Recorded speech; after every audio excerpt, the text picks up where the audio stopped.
just want to know that we're recording this and we will put it onto YouTube for people to watch at a later date. This program is being hosted by the American Committee for the Shaare Zedek Medical Center in Jerusalem. We are basically a fundraising organization to raise funds for Shaare Zedek, but 3 or 4 times a year, we run non-fundraising events or programs or Zooms as a service to the community about topics that are of interest to the community. And that's what today is. It's not a fundraising event. We're not going to ask for support, but I will spend about a minute just sharing with you, since some of you are not familiar with Shaare Zedek, a little bit about this hospital. It's a 121-year-old hospital with over 1,000 beds, centered in the center of Jerusalem on 2 campuses. And one of the things that makes this hospital unique is that the patients and the staff are Jewish, Christian, and Muslim. If you want to see coexistence at work, if you want to see the possibility of what coexistence really means, visit Shaare Zedek. You'll be amazed at seeing how people of all cultures, religions, races, all work together for the patients. The patients all understand that they're there to be treated by doctors and nurses from all backgrounds, and it's a wonderful experience to understand. Last year, there were 410 hospitalization days. For those of you connected to the medical world, that's an amazing figure. 35,000 surgeries, 140,000 visits to the emergency room. Sam, I don't know how that relates to Cedars, but I'm sure it's pretty high. The most amazing figure was 22,000 babies were born. Now, that makes Shaare Zedek the hospital with the largest amount of babies born in the free world. If I remember right, the number at Cedar last year was about 8,000, maybe a little bit more. So imagine 22,000. Of prime interest is how Shaare Zedek is involved in the COVID war. And last year we treated 3,500 COVID patients, and we're one of the leaders in developing COVID, a response to the COVID pandemic.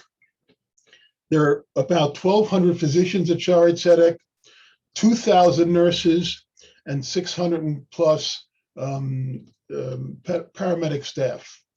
So it is a special institution. We're very proud of it. We're very pleased to be connected. Some of you know it very, very much firsthand. And I invite you to visit us when you have a chance, if you get to Israel, to see a special place. I want to introduce the 3 people who are going to be on this discussion today. The first is Sam Torbati, who's not a stranger to these programs. He was involved beforehand, and we're very pleased that he's joining us again today. He's the co-chair of the Department of Emergency Medicine at Cedars-Sinai and medical director of the Ruth and Harry Roman Emergency Department. I don't want to spend a lot of time on in-depth bios because we don't have that much time to discuss a very timely topic.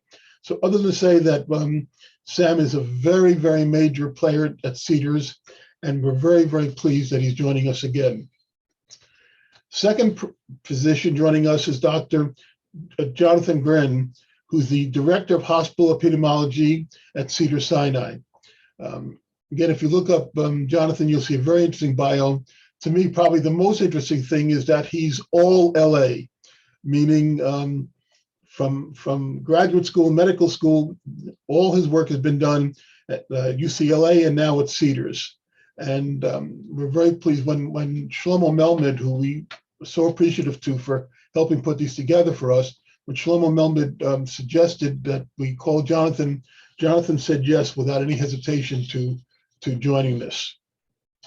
To lead a discussion is someone in the Jewish community who, if there's anyone you could say doesn't need an introduction, this guy doesn't. David Suissa is, amongst other things, a branding genius, a popular columnist, an eloquent Israeli advocate, and someone who is very well known throughout the world in terms of anyone who's involved in journalism, Jewish journalism, Israeli-oriented journalism, knows David.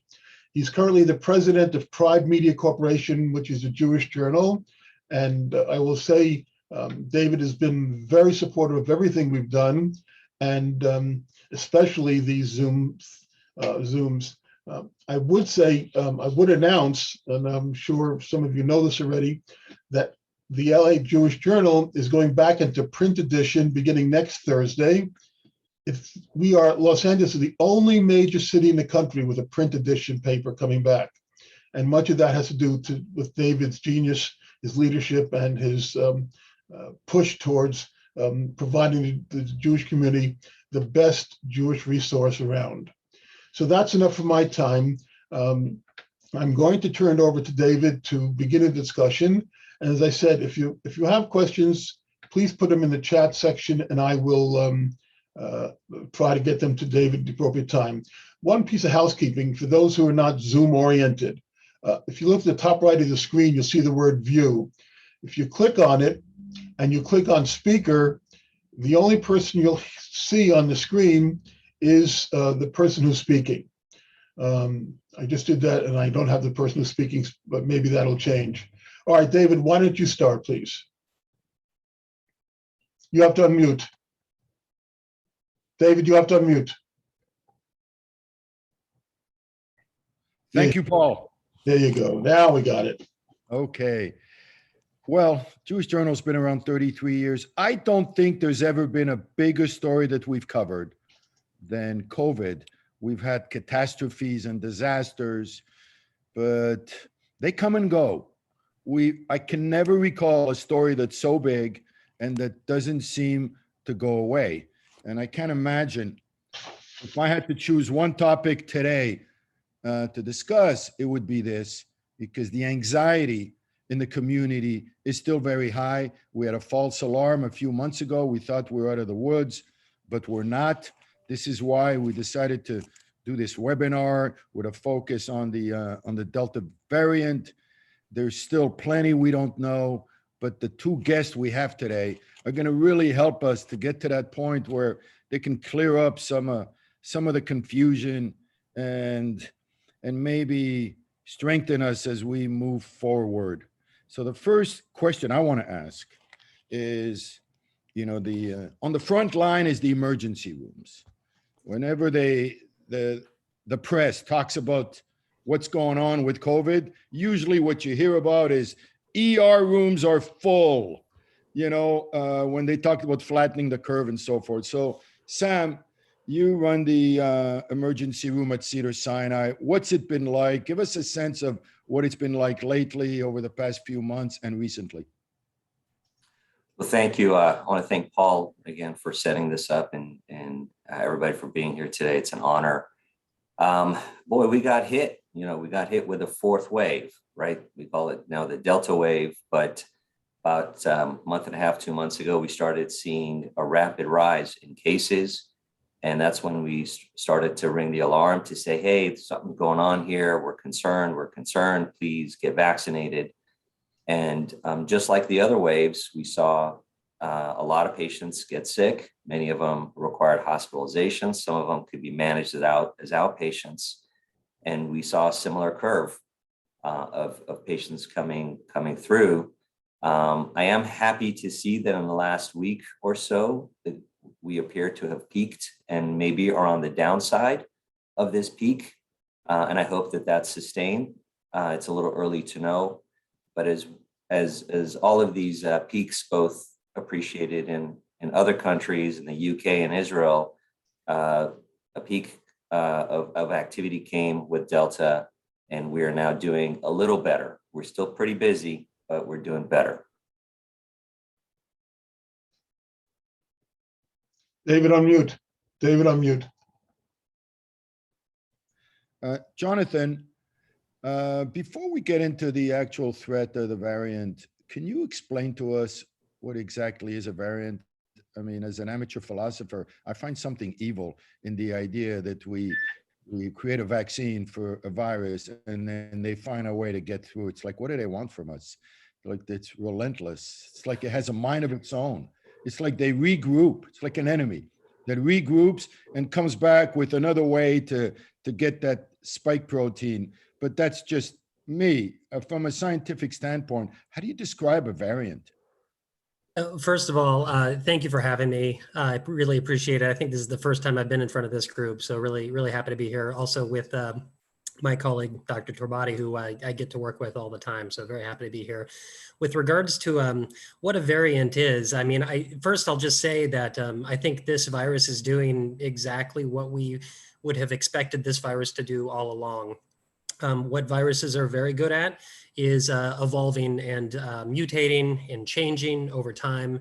Their life cycles, so to speak, are much, much shorter than ours are, so they can adapt genetically very quickly. And I guess I would just simply say a variant is really nothing more than a version of the virus that has collected certain mutations that allows it to behave a little bit differently. That's really all that a variant is.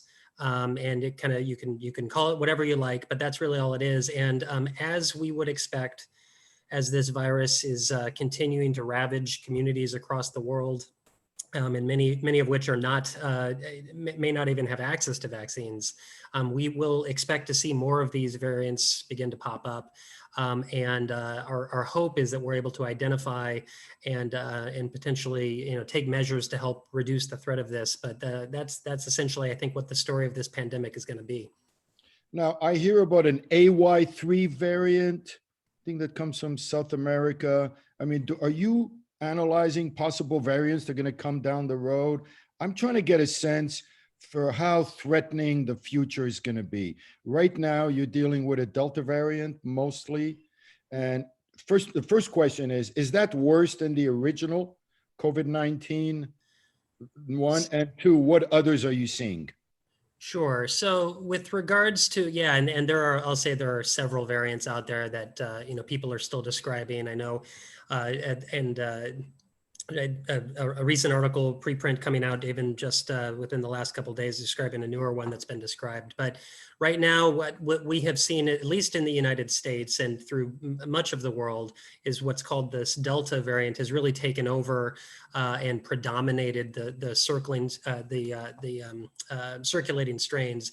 If you look at the proportion of strains in the U.S., for example, that are Delta, over just the course of a few weeks to months, Delta went from a very small proportion of everything sequenced to essentially almost 100%. It's taken over, and what that tells us, from an epidemiologic perspective, is that this variant has an advantage in terms of being more transmissible and in being able to spread through the population and outpace some of these other variants. And so I think that's what we're seeing. It is hard to know, to your question, kind of what other variants are out there. There are several other variants that are seen right now. Delta has been the predominant one. It's almost impossible to predict what may come after that, but it will certainly be important for us to continue to monitor, sequence, genetically understand what different strains may be arriving. Mm-hmm. Sam, what are you seeing in the emergency rooms in terms of COVID? What percentage of patients that are coming in are COVID related? And are you sensing, do you have people who come in that are not vaccinated? And what do you do about the people who are against the vaccine idea? Go for it. So yes, we see, we've become very busy in the emergency department all across the country, right? A lot of patients have a lot of ongoing medical needs. It's not like hospitals are popping up left and right. You still have a fixed, amount of hospital space and emergency department space to take care of all of the hospital's needs and community's needs. And that includes heart attacks, stroke, car accidents, injuries, the whole gamut of activities. So now we have COVID on top of it, which adds a whole new, complexity, because not only do we have this extra, 10, 20% of patients coming through, but they have special needs. We can't put them in, we can't mix them together. We have to continue isolating. They have special needs. There's equipment that we have to wear to protect ourselves against those patients when we come in close contact with them.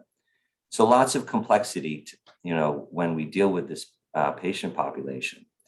There's still many patients that come in with COVID. Some of them, fortunately, are well enough to go home. And in the last year and a half, we've very much identified who is at risk, who's going to get sick, who needs to be hospitalized, and who we can send home. And many patients can be managed at home safely. And we have a few therapeutics, things like monoclonal antibody, that we could provide high-risk patients to even reduce their risk of getting severe disease when they present early. But what's probably most heartbreaking is as the healthcare system works so hard to maintain itself, to do its best to meet the needs of the community, is vaccine hesitancy. And of course, the people who have COVID in our emergency department, and this is similarly reported throughout the city and the county, the country, predominantly are non-vaccinated. And when you speak to them about it, they say they have all kinds of, excuses. There's patients who, are just paranoid. There's some who purely have a phobia. When you talk to them, the type of response you get is just like the type of response you may get from somebody who's afraid of snakes or needles. They just have this innate fear. Some are victims of misinformation. It breaks my heart because some of that misinformation happens to come from physicians who pass along all kinds of theories that are not evidence-based. We talk to patients, we try to educate them. At Cedars, we actually have a vaccine program that we initiated such that if we identify a patient who has not been vaccinated, who's interested in one, we'll provide it to them. But I think this is going to continue. In the United States, the last numbers I saw was maybe 61% have received just one vaccine, and maybe over 50% have received both sets of vaccines or considered fully immunized. That is a heartbreaking statistic when you're dealing with such an incredibly dangerous pandemic whose solution is clearly identified in study after study, data after data, to be with a vaccine. We have a preventive measure. We can do it. We just need to start figuring out how to reach those who are afraid or have misinformation that gives them a reason to avoid it. It's a very difficult challenge. I think this is really the challenge of this pandemic going forward. The challenge of the pandemic is to figure out how to get the unvaccinated vaccinated. Well, I remember we did a webinar about a year ago.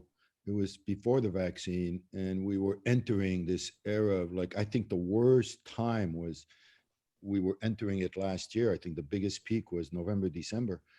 And then the vaccine came right around Hanukkah. And then slowly things began turning around. Jonathan, there's always something that's bothered me. And I haven't asked it and I haven't researched it, but I remember when the vaccines came out, I was reading numbers like, if we could only get, 70%, 60, 70, 80%, forget the exact percentage, and they would call it herd immunity, then it's like the virus would just find all these cul-de-sacs and we would manage it. Would that have prevented the Delta variant had we gotten a significant proportion, and what would that proportion needed to be? And would that have prevented Delta? I'm curious about that. It's a great question. And I think the concept of herd immunity, I think, is more complex than sometimes it's portrayed to be. And also the threshold that is always talked about initially, it was 70% or whatever number. I think one thing that's important to emphasize is that one is an estimate, but two is subject to change as the virus changes and also as our response and other measures change. So I think unfortunately what we're seeing now with a more transmissible variant is that magical threshold that we speak of, which I don't think is an absolute magical number, but that unfortunately is getting higher. And now, we are going to need to strive to get a higher proportion of people vaccinated as it's become more transmissible. But to your question about if we had only, vaccinated to that number beforehand, could we have prevented that? Ultimately, that is the goal, to be able to vaccinate enough of the global population where you can reduce transmission far enough that the chance of these mutations occurring and spreading become much, much less. But keep in mind that that's a global goal, right? These variants don't know boundaries, don't know political borders. You know, we're talking about on a global scale, we've got to get the population vaccinated to a very high percentage to reduce the risk of these newer variants emerging. And sadly, we've still got a long way to go before we do that. Yeah, and it seems to me, I'm a natural born optimist, but I gotta just surrender to the reality here that it doesn't seem to me, Jonathan, like this thing's going away, like anytime soon.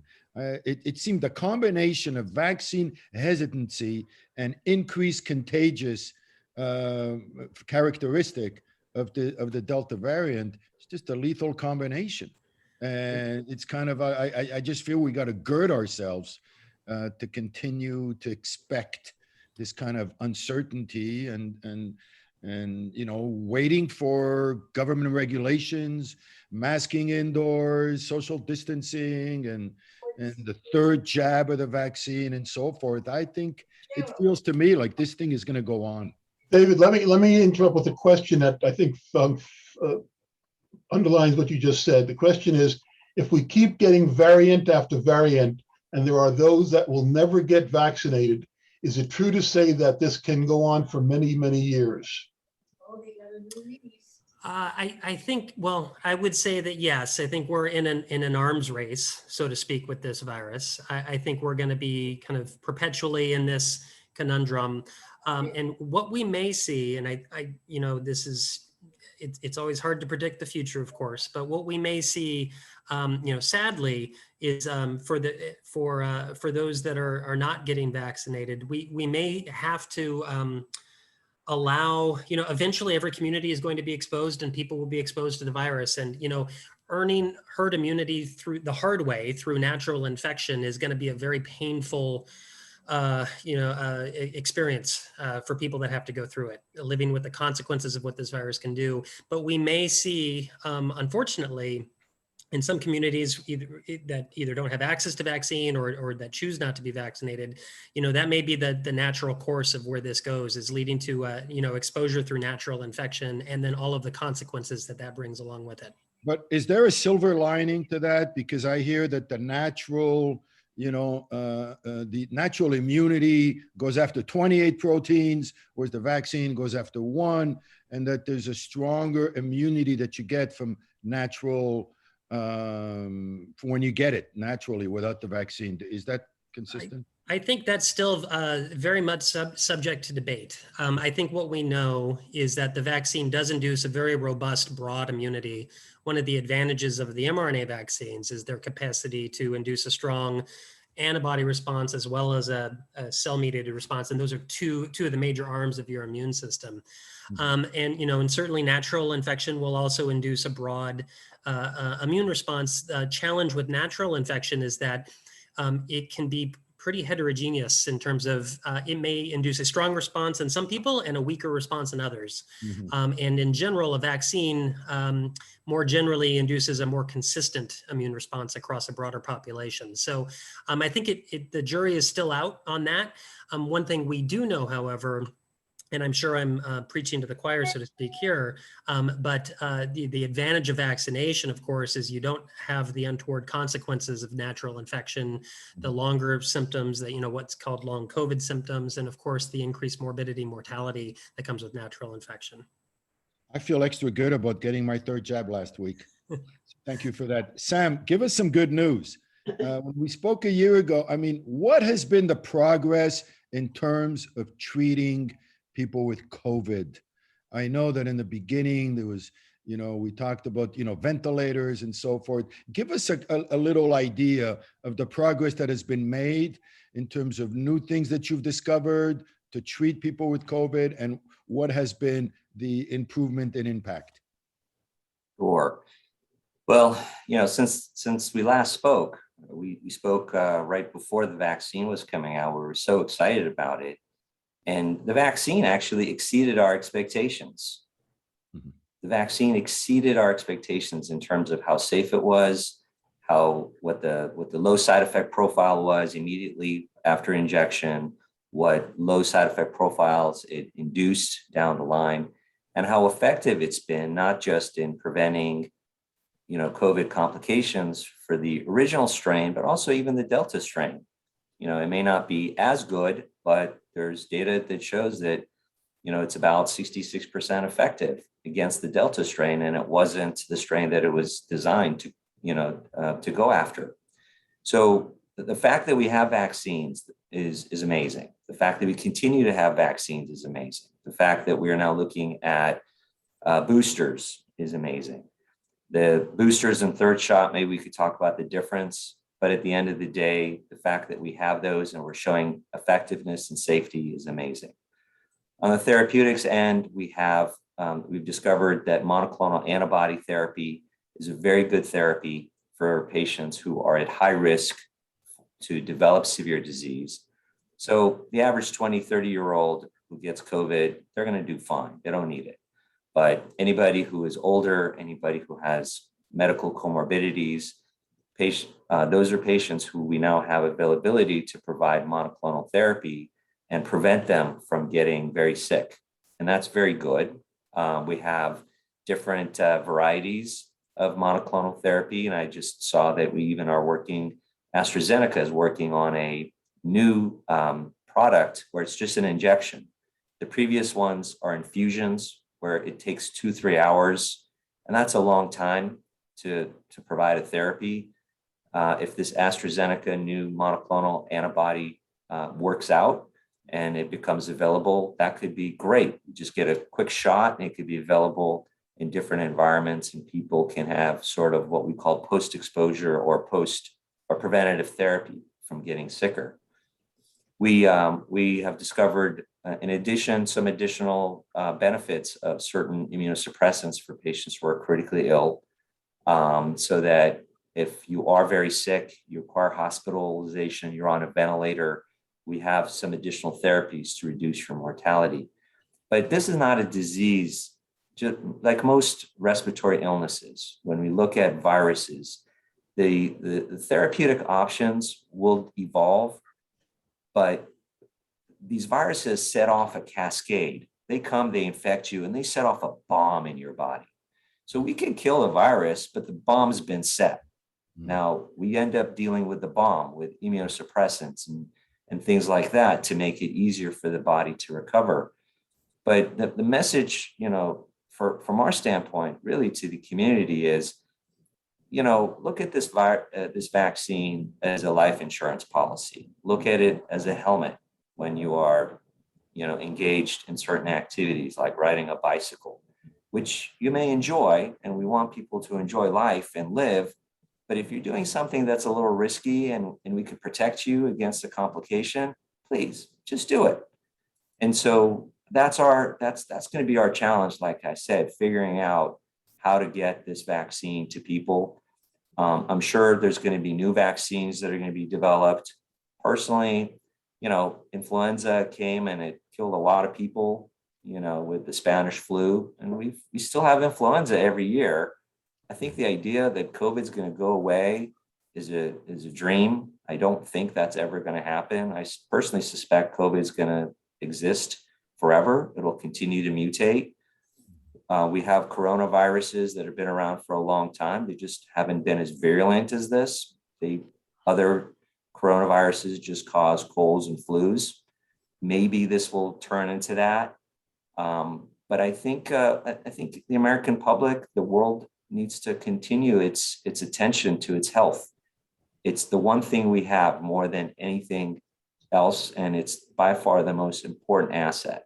And we need to figure out how to protect it at a personal level and at the level of society and at the level of the world community. I actually love that metaphor of the helmet. It's the best one I've heard yet, because it doesn't mean you're not going to fall. What it means is if you do fall from your bicycle, you will get hurt, there'll be damage, but you will minimize the damage. And for me, that's the strongest argument for the vaccine, is that if you do get it, it just won't be as devastating or destructive had it been without the vaccine. And that's the strongest argument for it. Jonathan, how do you react to Sam's point? Do you see this as becoming down the road, just kind of like the flu, where it's manageable and we get a flu shot every year? Or is this on a different scale? I generally agree. I mean, I think that we're well past the point where we can expect to eliminate this virus from the human population. I just think we're way beyond that when you consider the global perspective of this. I do think you have to put this virus and the Delta variant, all that into perspective. This virus was introduced to the human population and we had no immunologic experience with it. Our immune systems were completely caught off guard. And now, either through infection or through vaccination, we are now gaining a lot of immunologic experience against this virus globally. Not as much as we need to, but we're getting there. And at some point, our immune systems at a global level, so to speak, will have more experience with this virus. And I hope that we will get to a point where it will almost be like the common cold situation. We've been exposed to it, our immune systems have seen it, and this just becomes one of those milder respiratory infections that we all experience through growing up. That may be the natural end game of this pandemic, but we'll have to wait and see. And one of the things we see a lot in journalism is anytime somebody has a side effect with the vaccine, it becomes this huge crisis. And because of social media, they make it look like that's a reason to not take the vaccine. And it doesn't mean that those side effects don't exist.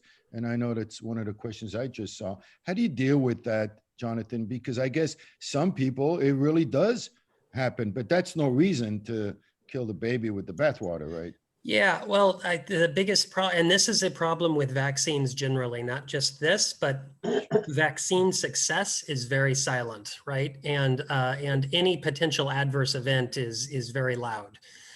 So unfortunately, what people don't necessarily see or recognize is all of the good that the vaccines are doing, all of the people they've protected. It's hard to count an infection that doesn't happen.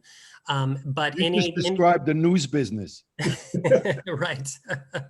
So unfortunately, we know, and this was to be expected with any medication, any vaccine, there will always be a very small number of people, unfortunately, that may have a more serious reaction to it, just with anything. And that's certainly the case with this. But you have to take a step back and recognize all of the benefit that has been gained from it. And I think, one way to look at it is that I think sometimes people feel when they're deciding if they're going to get vaccinated, is they're trying to choose between should I get the vaccine or not get the vaccine. I think the better way and the more realistic way to look at it is, should I get the vaccine or should I get infected? Because if you put it in that perspective, it is the reasoning, the logic is, the only logical conclusion is it is much safer to get the vaccine. And Sam, what percentage of people that you see infected coming into the emergency room are not vaccinated? Almost 100%. We see maybe 1%, 2% of people who've been vaccinated who have some breakthrough infection, but they're predominantly fine. They just have some, cold and flu symptoms. Mm-hmm. The ones that are sick, the ones that have pneumonia, the ones who struggle to breathe, the ones that require hospitalization, they're the ones who have not been vaccinated. And this is exactly what you would expect. This is exactly what the original research showed, that the vaccine is going to be very effective. It may not prevent 100% of infection, but boy, it really helps your body rev up so that when it is exposed to this virus again, it has some memory, and it can deal with it. And it's sort of that analogy of the bomb. This virus comes, it infects you, it sets off a bomb in your body.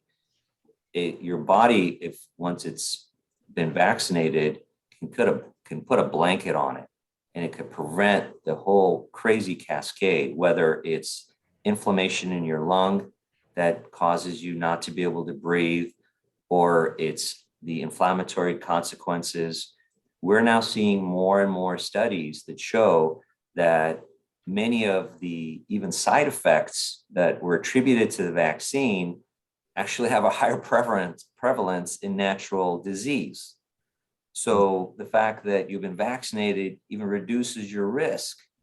And again, you know, I love our colleagues in the news business, and they've done an amazing job of helping, you know, manage this pandemic.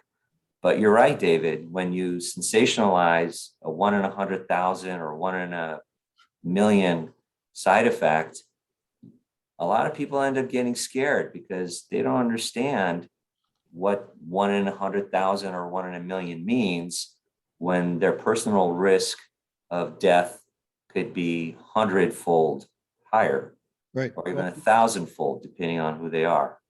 Right. It's kind of human nature. The human mind is geared to look for trouble from, you know, millions of years ago. We're looking out for the tiger more than we're looking out for the good news of the berries that we can pick, because the tiger is a bigger threat. So we're always, the mind is looking for trouble, and the media takes advantage of that. And that's why what Jonathan said, I thought was terrific. We don't hear about the good news. We don't hear about the tens of millions of people who got vaccinated and who are doing just fine. So I'll have friends of mine, they'll tell me, hey, my friend got double vaccinated and she got double pneumonia, right? As if it's the end of the argument. You know, case closed, I rest my case, blah, blah, blah. And these are anecdotes, and they get most of the attention goes on the bad news. And that creates a distorted picture of reality. And this is what we're seeing right now. But there's something also funny that I hear a lot of, where I'll have friends of mine who are vaccinated and they will say, I will not go to that place unless everybody's vaccinated, whether it's a synagogue, a restaurant, or what have you. And then I'm thinking, if I'm fully vaccinated, isn't the risk with somebody else who's not vaccinated? How do you compute that? So David, you're right, and that's the funny piece of all of this. The vaccines primarily protect the person who's vaccinated. It's their risk. So you know, so when people, you know, don't get vaccinated and they come up with all kinds of illogical reasons or emotional reasons to avoid it, they're harming themselves primarily. There is also some issue because vaccines do also reduce transmission. There's some data for that, but the primary benefit of the vaccine is to the individual. And you know, our challenge is to figure out how to help people help themselves. These are the same arguments, I'm sure, if we go back to helmet laws. You know, every societal practice where there was a preventative measure, you know, condoms for STDs. I mean, there's example after example. Is it perfect? No. Does it work and protect you? Yes. So we just need to figure out how to message this a little bit better. Let me ask a question in the political realm. And the mask analogy and the helmet analogy are great, but I have one more image in my mind. That's the seatbelt. When the studies came in and we all knew what the seatbelt could do, wearing a seatbelt became a law. And if you didn't wear a seatbelt, you were fined big money. And I think that's why the vast majority of people are wearing seatbelts. Why isn't there a push, other than the mask mandates, why isn't there a push to some sort of mandate to make vaccination, because of the result, if you don't, a law? I mean, we do it for seatbelts. Why aren't we doing it for something as dramatic as this? Well, I think it's it might come to that, but it's still too delicate of an issue right now, because there's the issue of, you know, personal choice and personal freedom. I think it's happening in terms of private places that say you can't come into my restaurant, unless you're fully vaccinated. You can't come onto this airplane unless you're fully vaccinated. You can't come into this country unless you're fully vaccinated, and so on and so forth with universities. It's starting to happen kind of in the private realm. The courts are educating this right now, at which point does personal freedom end and the collective good begins? Because, so we're not there yet, Paul. It's a very, very sensitive subject because it's not just an issue of personal freedom. Because if one's personal freedom ends up endangering the health of the community, then that gets very complicated. So it's not as clear cut as a seatbelt, but I do think the argument we heard today has not been spoken about enough. And it's not just that the vaccine will prevent you from getting it. Rather, that if you do get it, you're not going to die. If you do get it, it won't be as serious. If you do get it, it won't be in that kind of heavy doses that you would have gotten had you not taken the vaccine. And for me, that's kind of a more compelling argument, because I'd never have my son drive on his bicycle without a helmet. And the reason I want him to wear the helmet is in case he falls. And the reason we have airbags and seatbelt is in case we get into an accident. And for me, that's the strongest argument that Jonathan and Sam made today, is in case we get infected. But we're far from there, and we still have a big movement of anti-vax. I have friends of mine who don't believe in it. As a rule, I'm very respectful of people's choices. I'm a live and let live kind of guy and stuff, and it's an extremely sensitive subject. But I think the kind of things we're doing today is helping demystify the vaccine a little bit, and just putting it in a more realistic context rather than this kind of big intimidating idea that it has become. Let me share a question. What common medications should be avoided when taking the third jab, and for how long? And the second part of that, do NSAIDs diminish the strength of the immune system response? I can try to speak to that. In general, there's really no medications you need to absolutely avoid around the time of getting the vaccine. They have said that they don't routinely recommend things like NSAIDs. These anti-inflammatory medications for pain at around the time of vaccination, just because we don't really have good data to know if it could reduce the response to the vaccine or not. But I think it's safe to say there's really no good reason to think that those types of medications around the time of vaccine are going to significantly reduce the efficacy of the vaccine. There may be some specific circumstances. For example, if you periodically take an immune suppressing drug like a steroid for immune condition, that trying to get the vaccine around a time when you're not on an immunosuppressing drug, that might help to improve your immune response a bit. But those things have to be taken on a case by case. And if you're on medications like that, definitely talk to your doctor to get a little more specific advice. There's also a question about when people should take the third shot. How many months after second shot? We're hearing 8 months. Is that the recommended answer? There's I believe tomorrow the ACIP is meeting on this exact topic to flush this out a little bit more. So I think a lot of the data that has come out on the specific of this have not been released yet, but we do know that as we would expect, your immune response will wane a bit over time. It's likely that 6 to 8 months after the second dose, there may be enough immune diminishment where getting that booster is recommended. I think we're going to get a little more clarity around this tomorrow after the ACIP meets. Now, there's a lot of controversy on ivermectin. Oh my God, on social media. I've been trying to follow it a little bit. What is your take on it, Jonathan? What's your take on it? Look, ivermectin's been around a long time. It's an anti-parasitic drug. It's used for very specific types of parasitic infections. It's used in the animal industry.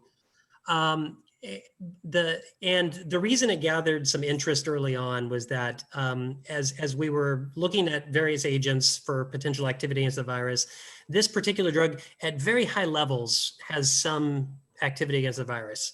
But I think there's a very important footnote to that statement, which is that's at very high levels. And you'd have to ingest a large amount of ivermectin to the point where it would be toxic to you in order for it to have any theoretical benefit. So the reality is now we've had clinical trials where these have been studied in a prospective randomized way in a good trial setting. And the reality is there is no evidence of any real clinical benefit. I think, there's still some data to come. There's no clear answer that this drug does actually makes people better. And you would expect that because the amount of drug you would need to ingest in order for it to likely have some benefit is likely the same level of drug that will give you a lot of serious side effects or toxicities. If you've already had COVID, do you still need to get vaccinated? So the short answer is yes. And the reason behind that is, as I think I touched on early on, is your immune response to an infection for COVID in some people may be very strong, but in other people may be very weak. It's very heterogeneous. And on the other hand, most people's immune response to the vaccine is much more robust across the board. So you get a much more reliable immune response to the vaccine than you do against natural infection. There's actually now some pretty good data to show that if you had infection and then get the vaccine after infection, you have probably the best immune response to the virus. And you're likely to be protected more than anybody if you had both the infection followed by vaccine. So I think that may be the best argument as to why you'd want to get the vaccine after an infection. What about health and nutrition? How important is that? I want to ask both of you, do you guys both take vitamin D every morning, zinc? Does that make any impact at all? Does working out, staying healthy, or is that just folklore? Because you guys are, you're in the labs, you're seeing real data, real science, real stuff. And, is that part of your training or part of your consideration, just staying healthy? Jonathan may have access to research, but I don't think we've ever studied this. We haven't really taken a cohort of people and deprive them of sleep and then expose them to COVID and see, who does better. Yeah. But there's certain things that are just empiric and they make sense. If you're worn down and you're malnourished, your immune system doesn't work as well. So, you just connect the dots. Exactly. From my perspective, we don't have data to show that vitamin D or zinc in any supplemental, amount provides any additional benefit. But most people in America have terrible diets. So take a multivitamins, get plenty of sleep, take care of yourself, exercise. These are the things that help people with all kinds of illness, not just COVID, but every infectious disease and non-infectious disease. And what do you have to lose? Exactly. Right? And if it strengthens your immune system, it's all about putting the odds on your side. Right. Paul, go ahead, Jonathan. I was just gonna say, no, I completely agree with that approach. I would just caution, don't rely on that as good as a benefit as a vaccine, of course. Exactly. But yes, I agree that the healthier you go into any potential infection, the more likely you are to come out, in good shape. Yes. A question about what's going on in Israel. I don't know if you had any ongoing contact with your colleagues in Israel, but we hear on the press all the time, Israel's doing this and Israel's doing that, and it's taking a leadership role. Is there anything we can learn from what's going on in Israel, or is there anything they can learn from what's going on here? Well, Israel is really the front line with this, with technology and also the literature that's coming out. They're able to get a lot more information about, vaccine and other therapeutics. And of course, everything that comes in print, we need to validate to make sure that there is external validity before it's implemented. But Israel is doing an amazing job. We follow what's happening in Israel. We follow what's happening everywhere in the world. For example, we saw with Delta that it had a particular behavior. It was, and the way it behaved in Israel and the way it behaved in the UK is the way we're seeing it behave here.